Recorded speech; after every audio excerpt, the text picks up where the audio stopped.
Hello you, it's Josh here from Gaming and welcome back to another video. Today we're back in Factorio. Yes, once again we are back in Factorio. Even faster time lapse this time than last time.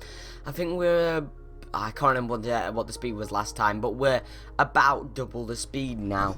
The next two videos of Factorio that you're going to see over the next 2 weeks or so, I don't know, I've not really planned beyond the end of April, so I don't know, but they're all recorded in a 4-hour session that I recorded. So each video is about 2 hours worth of work here. You can see straight away that I'm just starting off by trying to find this save here. It takes a little while because I was trying to find out the main bus system that I was going to do, because in today's episode, as you might have worked out from the title obviously, we build the main bus, and I have a really good design that yeah, here it is right there. To be fair, I did take it from another YouTuber really, so yeah, it kind of wasn't really my design, but I wanted to get that exact design because it worked really well, you know, with the 5-4 wide conveyor belt thingies with iron on the top and bottom, then you've got the copper and then the other two things like that, which you'll see throughout this episode and next episode maybe. Again, I'm not really sure. We do have a massive cut somewhere about quite soon, because I accidentally once again clicked the button to change scenes on OBS, which I've unassigned now, so that doesn't happen again. But we did lose about 20 minutes worth of footage in maybe a couple minutes or so, which kind of sucks, but it is what it is. But basically, we just jump forwards to literally the entire bus being built, which it's not the end of the world, because really all we've done is just built the bus. We've just put loads of conveyor belts down, which, you know, we've got rid of all the boring stuff. Anyway, we just start building all that there. You can see we've made a little belt factory up at the top there to start making some conveyor belts so that we can actually get it done without making them all in our inventory.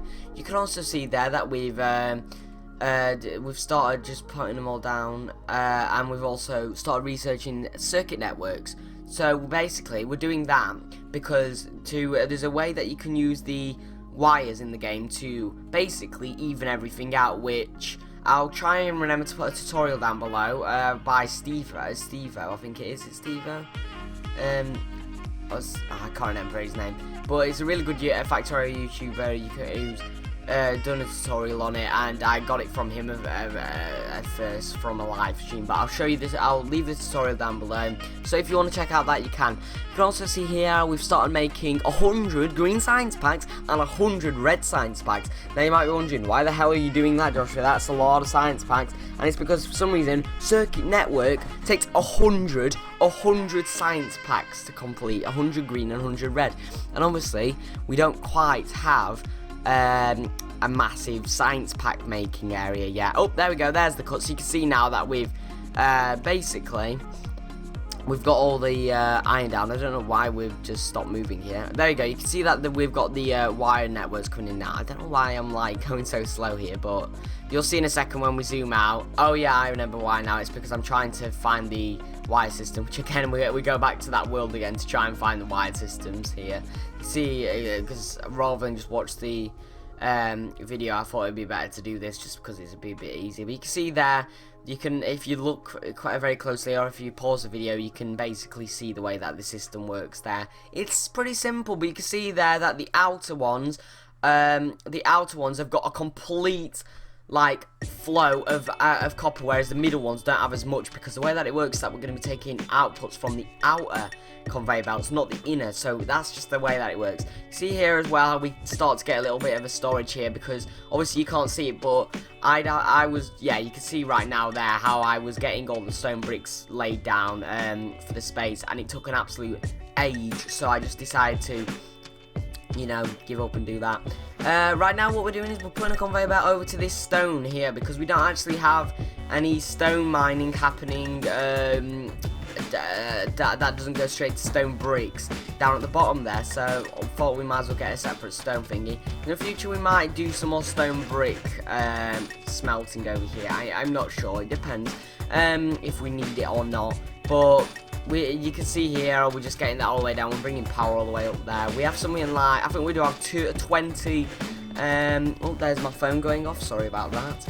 I think we have something like 20 electric. Yeah, you can see here we have rows of 4s, and then we have like 5 rows. That's what I do then. And then I double that up, and then that comes to 20 of them. The way I connect them on is using these splitters. I don't know if I talked about these in the first couple episodes, but the way that it works, it makes sure that the entire conveyor belts are like stopped up fully, if that makes sense. I don't know. So we get a constant flow, and they don't go to one side and get stuck. It's just the best way to make sure that everything keeps on flowing, etc, etc. Right now I just take as many stone bricks as I possibly can here, and I stone brick the conveyor belts all the way over to here, because what I really want to do is have everything very... Ooh, sorry about that, I've got hiccups. Ooh, bloody hell. Yeah, I want to have everything quite formal, so I tried to do that there. You can see how only the top 2 are stone bricks, because only the top 2 are stone, because I think the bottom 2 are stone bricks here. Yeah, because we're bringing it all the way around here. You see in a second that we bring it all the way up to stone bricks thingies. Now, the stone bricks we don't actually have many of, and you can see maybe next episode we are running out of them, which is why I was thinking about maybe looking into, you know, turning some of those stone from up at the top into stone bricks. You can see here I was stone bricking everything now. I don't know if you can really see, but we do start to get quite a few attacks from the east there to the right. So I basically decide that maybe I need to fortify everything, especially the steam engines, and we do start to run out of energy, so probably it'll start happening in the next episode. It's a bit of a spoiler there, but we actually start getting, you know, all of the fortifications in for places that we don't already have them in, because obviously it's a bit dangerous if not. See there, we're finally getting the steel coming through, which is nice to do, finally, because, you know, we've not had it going for a while. I think that bottom one, what's that? Is that coal? Yes. So that bottom conveyor belt there is coal. So we need to bring some coal down. But again, we don't have any coal being mined because we didn't have enough coal, and we kind of built over the coal with the iron, which is a bit stupid, but whatever. It kind of just had to happen. So you can see here how similar to the stone bricks, in fact the exact same design. We have 20 electric mine drills, which just, you know, get us some get us some coal. Yeah. So we do that in a second though, because we are making all the things in our inventory, as you can see right there. But it's literally the exact same design. There's nothing to really talk about differently, because it's literally the same design with the same displays, the same this, that. In fact, it's even got the exact same fortification. They're basically the same base, just copy and pasted. Except from I don't have blueprints or robots, so it's not copy and pasted. But you get what I mean. Still making all those electric mine drills there. We have a little break. I don't know. I ate some food and stuff. By the end of this 4-hour time lapse, I was absolutely starving. You do not understand. I wanted this to end so bad. I was just like, oh my fucking god, I'm starving, man. I am starving. And after that, I only ate a pot noodle. I ate a pot noodle. I was starving, but I only ate a pot noodle. I don't know. Maybe I was just sick of playing Factorio after 4 hours. Although I don't really normally get sick of playing this game. I think it was mainly the fact that I just like I just wanted to have a break. I don't know. Because sorry, I have the sniffles. I don't know, it just gets a bit tiresome after a while, doesn't it, I guess? I don't know. So we do all the fortifications around here because, well, like I said, we actually start getting quite a few biter attacks, as well from the northwest. Yes, northwest, I think is the best way to say it. I dropped geography many years ago. I don't do geography, so don't expect any great geography things from me. So you can see here we have the exact same away from each thingy here, which we then add some little turrets. We had 2 here, which actually you'll be able to see in just a second. We had the gate in the middle. We have 3 gates on this area.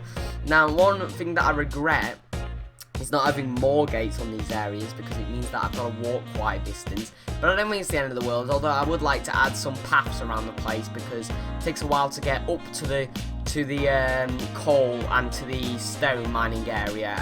As you might see in a little while, it's a bit of a pain, a bit of a you know, it gets a bit tiresome after you've done it about 90 times. We also stopped making some normal inserters instead of belts up there because I decided that we're going to need a lot, and I didn't have enough things on me to make the, what do you call them? I didn't have enough, well, I was making stuff, so I didn't want to make more automatic machiney thingies. Yeah, that's definitely the name of them. So I just worked with what I got, and then I made normal inserters, which basically half the time needed to make fast inserters, I guess. So, you know, it's kind of good. And you can see how we make some of them later. This conveyor belt here is going to be it's just going to be left alone for a long time, because that's going to be another iron conveyor belt, which actually we'll probably do in the next recording session. I'll probably do that, because there's a big iron area down at the bottom, which we need more iron, really. We're not making anywhere near enough iron, really, to fill both belts up with, to fill both bus belts. Normally I have about double per bus belt, so, you know, I didn't feel like it was a good idea to just, you know, feed it all into 2 belts and just leave it for now, is what I've just done. So we'll do that in the next recording session and the next episode, probably. I don't know, because I can't promise anything, because I haven't done it yet.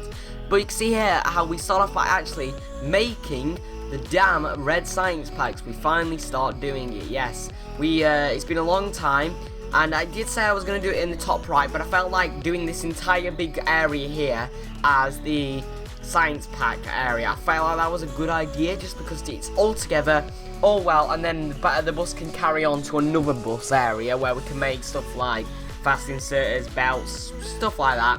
But we don't need that. Yeah, we can still make that now eventually, whereas these science packs, as we advance on, we need more advanced science packs to take longer and longer, and I might as well just get it done here in this nice little area.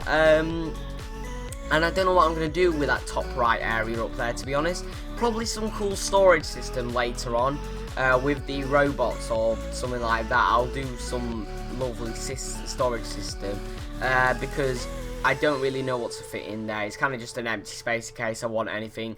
The only reason it's there is because I wanted the base to be square, which, I mean, it is looking pretty cool. You've got to admit it does look quite sick with the square and then this little rectangle coming off. It looks very nice, very symmetrical, and I like that.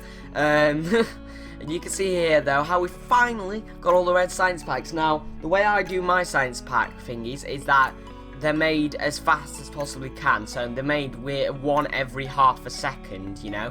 We make one science pack every half a second. So that I do that with everything, with every science pack. I keep to that scale, which I do sometimes forget, because with the military science packs and on and on and on and on, I forget that you get like 2 and you get 4 per machine, which means that you only need to have like a quarter or half of the things being made, which you'll see in the military one probably in the next episode that I do that. But it's not the end of the world to have some to have a couple extra walls and grenades or whatever it was, walls and military pack things, you know what I mean.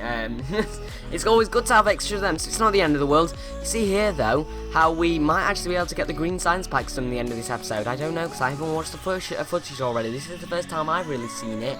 But yeah, it looks like we might actually get this done in today's episode, which, yeah, surprised by that.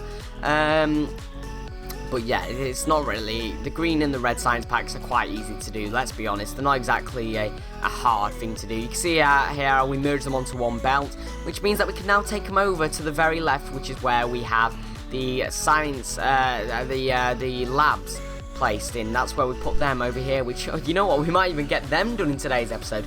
Now, this isn't the final formation of the science labs, don't worry. We do a little bit more work with them in the next episode that adds an extra belt on the top and the bottom, so when we get past the science packs and whatever and the blue packs, whatever they're called, we can actually, you know, put those onto there as well. So we do expand that, even if we can't fit the production to make them in this area, we can still bring them over to these labs, can't we? So I make sure to do that, don't worry. We are coming to the end of the episode, though, now. We have just researched the fast machiney makey thingies. Oh, and you can see here how we actually go up to the to this area here to go fight some biters. But anyway, guys, it's coming to the end of the episode, so I'd like to thank you all for watching. If you have enjoyed the video, please make sure to go follow me on Instagram and Twitter, where I post whenever I'm going live. I've just died. Yes, I do that a lot, you'll see. This might actually end on a bit of a cliffhanger. I go live doing 24-hour live streams and other things, such as Factorio. Actually, I do live sessions where you can join in and play with me. As well as that, you can check out my Discord, where you can talk to me and other fans of the channel. It's the best way to contact me. You can also check out my setup, and I forgot to say it, I think, already, but if you have enjoyed the video, please make sure to like, subscribe, comment, all that sort of shit. It's really helpful. It really helps out the video, and I'll see you in the next video. Goodbye.